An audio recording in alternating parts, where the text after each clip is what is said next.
Hello everyone. आज के इस क्लास में हम वो देखेंगे प्रकाश का परावर्तन चैप्टर से उसके एमसीक्यू और उनका कुछ क्वेश्चन आंसर। तो चलिए फिर क्लास को स्टार्ट करते हैं। सबसे पहले देखते हैं पहला क्वेश्चन। तो पहला क्वेश्चन है आपका, प्रकाश के परावर्तन के नियम किस पर आधारित हैं?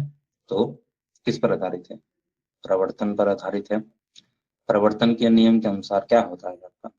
आपतन कोण जो होता है किसके बराबर होता है? आपका परावर्तन कोण का बराबर होता है।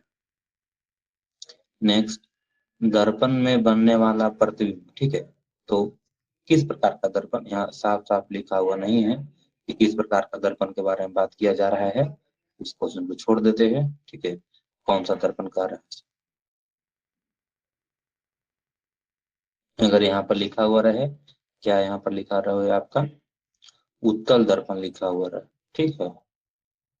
उत्तल दर्पण, तो उत्तल दर्पण में हमेशा प्रतिबिंब कैसा बनता है आपका? काल्पनिक बनता है, ठीक है।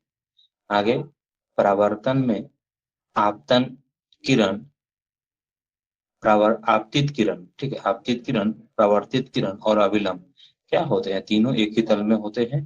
ये आपका किसका? प्रकाश के परावर्तन का दूसरा नियम है, ठीक है। नेक्स्ट, दर्पण, दर्पण का प्रकार जो वस्तु के बराबर आकार का दिखाई देता है, ठीक है। मतलब कौन सा ऐसा दर्पण है जिसमें जितना बड़ा वस्तु रहेगा उतना ही बड़ा क्या होगा? उसका प्रतिबिंब होगा। तो ये कौन सा दर्पण में होता है? आपका समतल दर्पण में होता है, ठीक है। नेक्स्ट, समतल दर्पण में बनने वाली जो प्रतिबिंब है, प्रतिमा नहीं प्रतिबिंब, उसकी प्रकृति कैसा होता है? तो काल्पनिक होता है, ठीक है। और सीधी, काल्पनिक प्रतिबिंब सीधी होती है और जितना बड़ा वस्तु होगा उतना ही बड़ा उसका प्रतिबिंब बनेगा, ठीक है।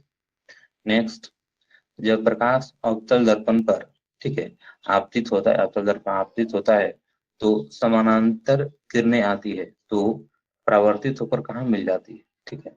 क्या कहा जा रहा है कि अगर कोई अवतल दर्पण है, ठीक है, अवतल दर्पण है और उसमें अगर प्रकाश की किरणें प्रधान अक्ष के समानांतर, प्रधान अक्ष के समानांतर अगर ऐसे जाता है तो दर्पण से टकराने के बाद कहाँ पर आकर लौटता है? फोकस पर आकर लौटता है, ये हमने पढ़ा है। तो क्या हो जाएगा आपका? फोकस। नेक्स्ट है आपका, अवतल दर्पण का फोकस कहाँ होता है? फोकस कहाँ होता है आपका? तो अवतल दर्पण का फोकस कहाँ होता है? तो ये है केंद्र सी और ये है ध्रुव पी, ये दोनों के सेंटर बीच में होता है क्या आपका? फोकस। फोकस होता है तो केंद्र और ध्रुव के बीच में सही उत्तर आपका हो जाएगा। चलिए अगला क्वेश्चन देखते हैं हम लोग। अगला क्वेश्चन है, जब वस्तु को फोकस और ध्रुव के बीच में रखा जाता है, ठीक है। जो वस्तु को कहाँ रखा जाता है? फोकस और ध्रुव के बीच में, तो बनने वाला प्रतिबिंब कैसा होती है? कोई भी दर्पण हो, चाहे अवतल हो या उत्तल हो, अगर उसको हम फोकस और ध्रुव के बीच में रखेंगे, ए और टी के बीच में रखेंगे, तो कैसा प्रतिबिंब बनता है? प्रतिबिंब बनता है काल्पनिक, सीधा और आवर्धित। आवर्धित मतलब बड़ा प्रतिबिंब, ठीक है। ये हो गया आपका 10वां।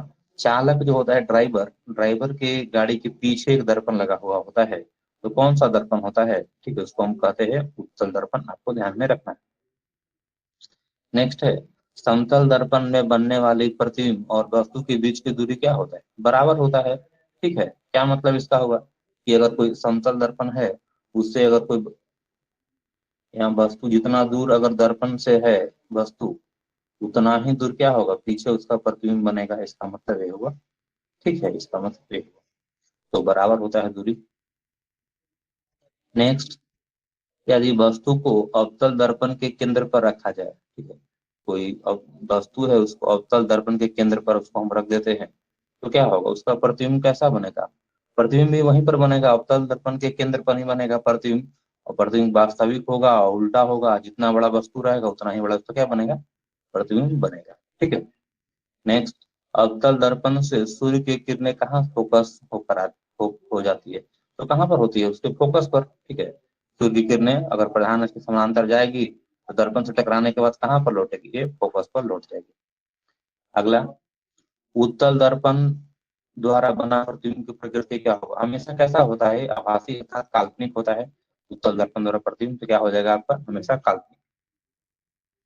क्या होता है दर्पण सूत्र, हमने पढ़ा है 1/v माइनस 1/u बराबर 1/, आपका होता है क्या, आपका दर्पण सूत्र, जहां पर v क्या है, प्रतिबिंब की दूरी, u है वस्तु की दूरी, और एक क्या है, फोकस दूरी।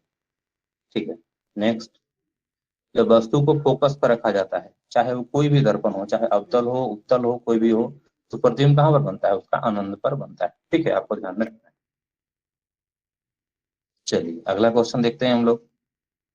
जब वस्तु को अनंत पर रखते हैं, ठीक है, जब वस्तु को अनंत पर रखेंगे तो प्रतिबिंब कहां पर बनेगा, फोकस पर। ठीक है, ये भी याद रखना। उल्टा, कि वस्तु को अगर फोकस पर रखेंगे तो प्रतिबिंब अनंत पर, और वस्तु को अनंत पर रखेंगे तो प्रतिबिंब फोकस पर।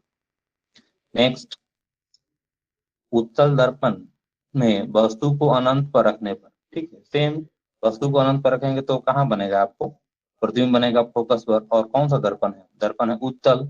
उत्तल दर्पण में प्रतिबिंब कैसा बनता है, आपको काल्पनिक बनता है। और फोकस पर कोई भी अगर प्रतिबिंब बनेगा तो अत्यंत छोटा होता है, बिंदु मात्र। आगे, गाड़ी का जो हेडलाइट होता है आगे वाला, उसमें कौन सा दर्पण होता है, उत्तल दर्पण होता है, आपको ध्यान रखना है। अगला है, सेविंग करने के लिए कौन सा दर्पण का उपयोग किया जाता है, तो मालूम है हमको, सेविंग करने के लिए कौन सा दर्पण का उपयोग किया जाता है आपका, तो अवतल दर्पण का। ठीक है, अवतल दर्पण का उपयोग किया जाता है। ठीक है, इतना हुआ आज क्वेश्चन।